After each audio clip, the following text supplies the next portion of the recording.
Okay, let's look at a class. Alright, like I mentioned earlier, class is a template for defining data type. Alright, it's actually a template for creating your data. Alright, a template for creating objects.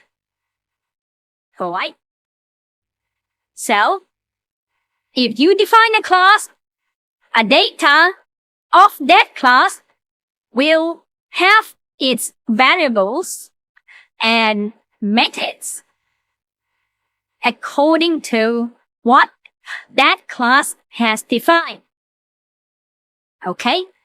If you create class car, then all the cars that you create will have speed, alright? And will have the method that change speed, things like that. Okay? So, object is a data that's defined by your class. Okay? So, usually we define our object to be or to represent real world object or to represent a data that can be written as an instance or as a piece of data that we can work on. Doesn't have to be a real world object, but has to be easy to picture or to visualize as a piece of data. Alright? So, let's see another example. Well, in this example, we have class dice. Alright, I'll name it simple dice. Okay? My simple dice, what does it contain? Well, this is a UML diagram that represents my dice class. Alright, it's UML or Unified Modeling Language. Right? It's a notation. There are many diagrams from this notation definition. Okay? And what you see here is a class diagram where I define class simple dice with variable max and face value and method simple dice, which is a constructor method and method role. Okay? So, simple dice is defined, well, have a class name, has methods where max is actually not methods, has variable and has method. For variables, the notation actually tell you that this is a final variable and static variable. Alright? And you can see within the code as well. Alright? You can see within the code that variable max is static and final. Static means for each simple dice, let's say you can create more than one dice, right? Normally, each dice has its own face value. That means if the face value or the value that you when you throw the dice and it appears on top, alright, can be from 1 to 6, right? Different dice can have different face value. Alright, they have their own independent face value. Alright? But if you define your variable to be static, that means its value is shared among all dices. in this case. So the variable max has value 6 and it's shared among all the dice. Alright? And if you change this variable, let's say if I change it to 7, all dice will see the change. Okay? All dice will see the change. Because the value is shared among all. Alright? So static means the values are shared. The value is, there's one static, right? One static variable for all the objects. So its value is shared amongst all the objects. Alright? Final means it's a constant. Alright? Final means that variable can only be assigned a value just once. And you can't change the value. Alright, so this max cannot change. Alright, cannot change value. Alright, so we have two variables, max and face value. And we have constructor and method. Okay, constructor is here. Right. Constructor is a method with the same name as the class name, and it's used with the command new, N-E-W, new. When you actually reserve or want to book the memory space for the data. Alright? So when you actually create the object or reserve the space in memory, you have to call a constructor to initialize values. Alright? Initialize all the values inside the dice that you create. Okay? So in this case, the face value is initialized. Alright? The face value of this dice is initialized to the value that we input as the constructor argument. Okay? Right. And the last bit is method role. Right? Method role, it's just a method. Alright? That an object. So in this case, it's a method that a dice, our simple dice, alright, object can call. So we can, if our dice name is A, we can call A.roll. And it will change the face value of A to this random value plus 1. Right? Because random, when we make them into int, it can be 0. Alright? So I have to plus 1. Okay? And, well, roll. Get a new face value and also return the value of the new face value. Alright?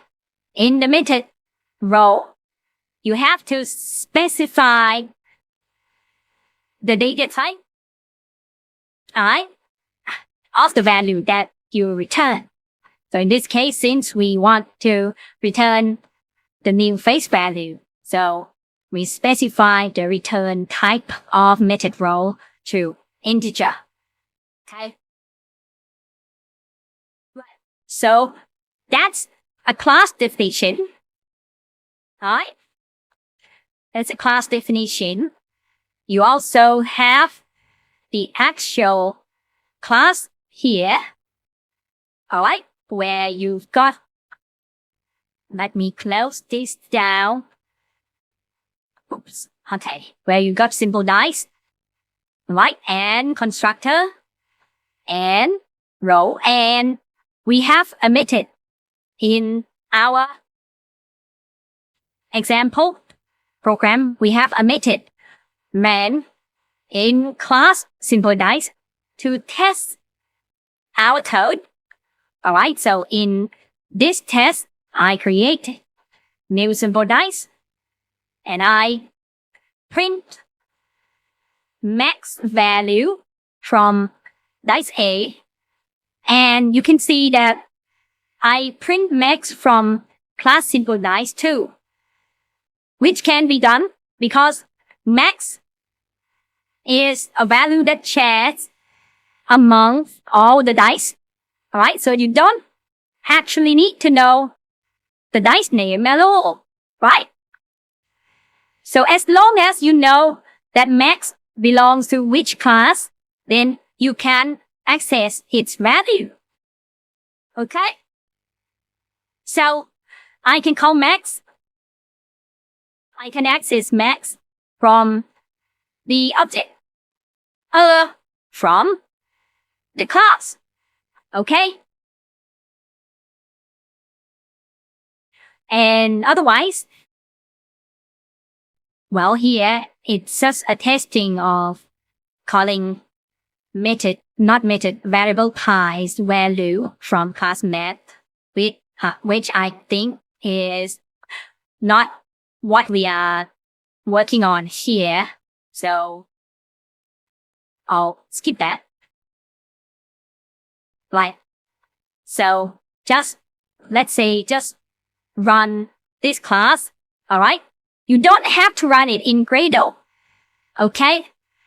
If you want to run it in Gradle, you will have to go change the Gradle configuration file so that this simple dice is your new main class. Okay. But I don't want to do that since our test code is really simple. I don't want to go through all the trouble of changing the Gradle file. I can just run this alone. So right click and then select run simple dice. Right. So it's actually printing dice A dot max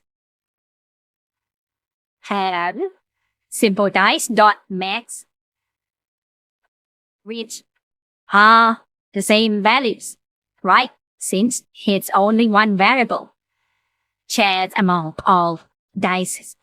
Okay? Right? So that's our simple dice example. Right. To create an object to use, we can, create, using the constructor of our simple dice, we can create two new simple dice in this example. All right, dice A equal to new simple dice, and dice B equal to new simple dice. So two dice now are created. All right, and they will have their own face value. All right, but again, they share the value of variable max. Okay, so you can create more than one dice. All right, class simple dice is just a template. So you can create as many dice using that template as you want. All right. So let's see what happened when we execute some code. All right. I wonder whether this code is actually in some example. Let me check. Let me check if it's in some example. No. Oops. Simple dice pattern. Right. Is it in some of the example here? Is it here? Nope. Maybe it's here. Right? That's 2 dice. And then roll each one. Well, it's not quite. Not quite. Oh, this one. I think the example in the slide here is actually in Simple Dice Test 2. Okay? So you can actually run the program to see what happened. Okay, let's see what happened together. Okay? So, in this code, well, you first create dice A, right? And then dice A is a variable, okay? And you link the variable to the actual data that you create using a constructor and the new command, okay? The new command reserves space in memory, but it will only know how much space with the constructor that you use. And the constructor also initialize the face value, okay? Now, you'll have create dice A and its actual dice object. And you have create, follow dice A, you create dice B, but there's no creation of an object. Alright? Dice B is actually used to just do the assignment to dice A. So what happened? What happened here is, let me draw. Allow me to draw. What happened?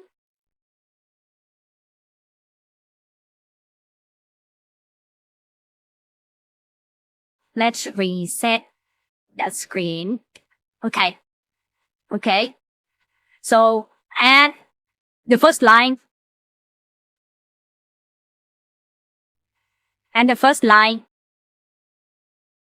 dice A, okay, is create as a variable and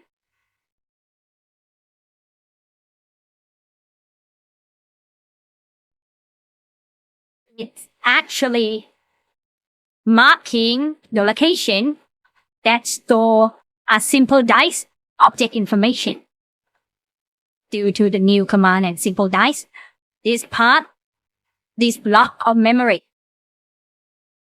is reserved in your machine.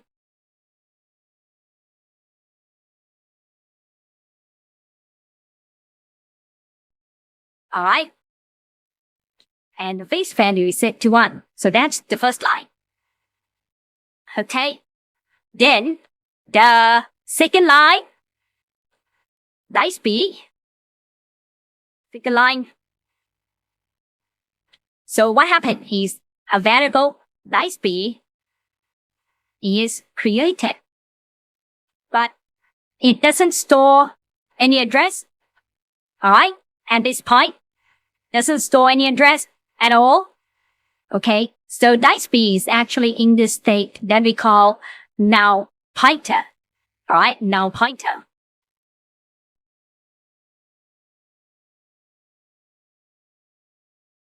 No. Like that. Okay? Then, on the third line, dice B becomes equal to dice A. That means dice B is now made to store the thing that dice A store. Dice A store this address. Alright? So dice B is used to store the same address as dice B. Alright? If we say it in terms of pointers, you can kind of say that dice B is made to point to where dice A points to. Okay? but really it's storing the address that he stores. So since it's storing the same address, my drawing use an arrow as the representation of the address. If the address number is the same, then the arrow points to the same location. Okay? So that dice B becomes equal to dice A. Alright. Then, on the next line, dice B does face value change to 5. Okay, so what we have here, dice B dot face value, well, dice B dot face value, so it's this thing. Now change to 5, right? And you can see that now, since dice B and dice A are the same, so changing the face value of dice B also change the face value of dice A.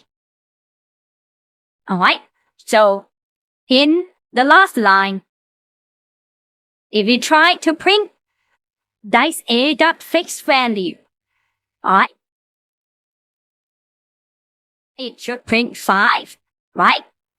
So let's see, let's actually run this and then we can also go through the last line here as well.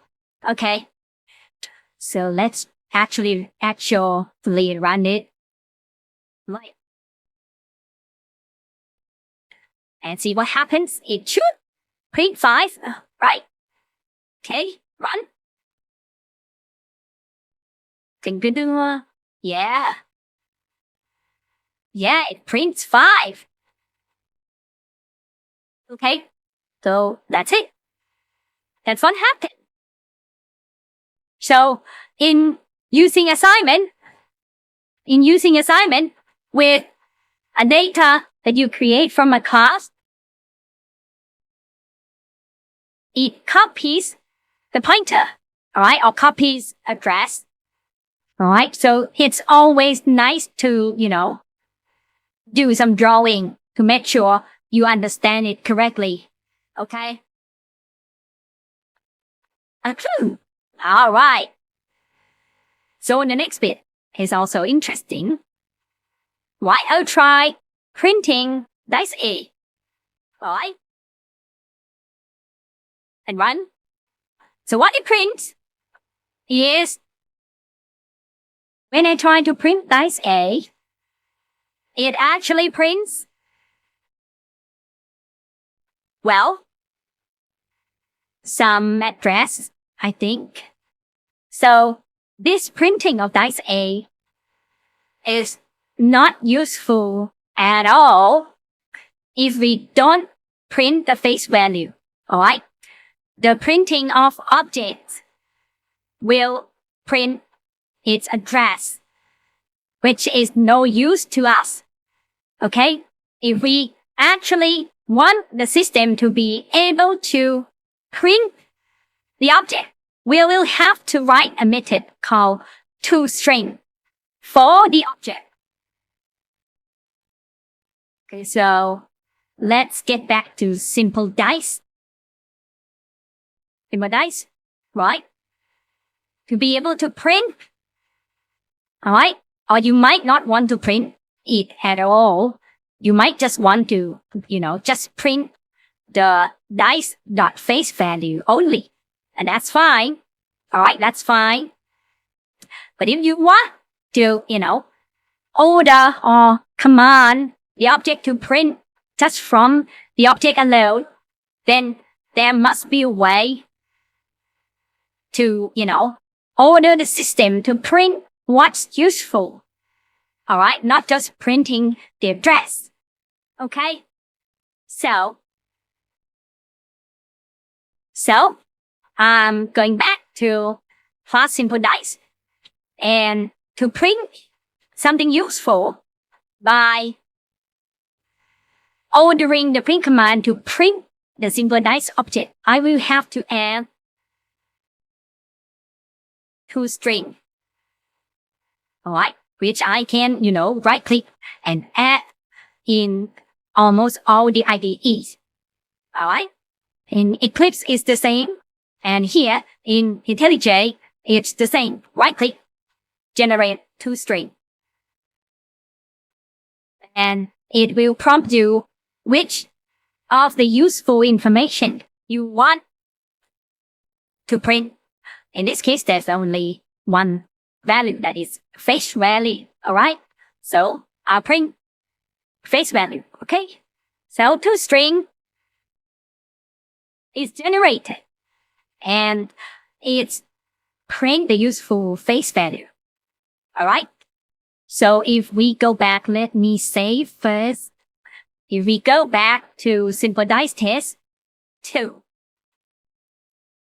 and try to print again, print dice A. Now, when you call the printing, if your object class has method toString, it will run the toString method.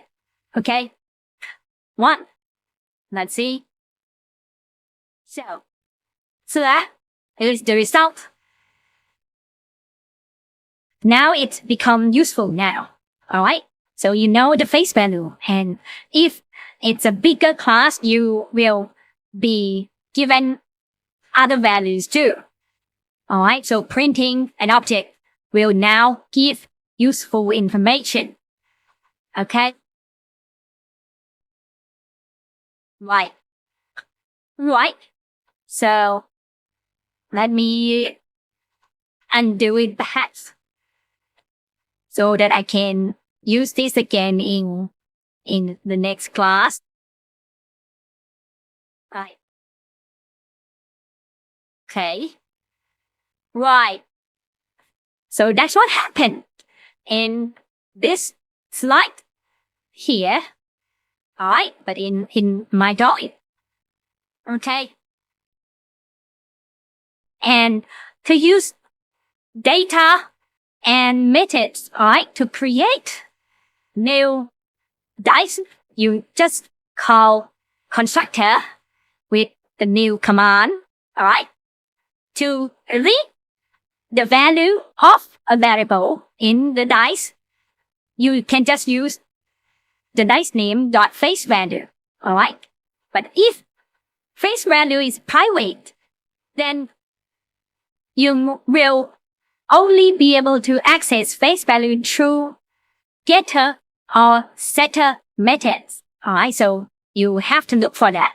Alright, most of the time I think you will only be allowed to access face value or access variables from methods. Okay? Right? But if face value, in this case, face value is not private. So you can access it using direct access like this. Okay? And to call the method, you use the name of your object and then dot method. Alright? You will call the method. That usually the method will change something, do something, read something, or write something to the data. Alright, to that particular dice A data. Okay? Alright. So, well, if we do this in consequence, then dice A dot face value here will return 5, right? Since it changed at line number 2. Alright, so this one return 5. Alright. Okay. So, methods. Alright. So, it's like what you write for Python. Alright. That when you define method within a class, it's a method that will execute to read or write something from that object of that class, from the object of that class, sorry. Alright, so row in this case will change the face value of the object that you call. Alright? So if row is called using object a.row, then it changes the face value of object A. If row is called by object B, it changes the face value of object B. Alright? Alright, so that's it for the basics of class and objects. Alright, in the next video, we'll be looking at constructor. Alright, and look at it in a bit more detail. Alright.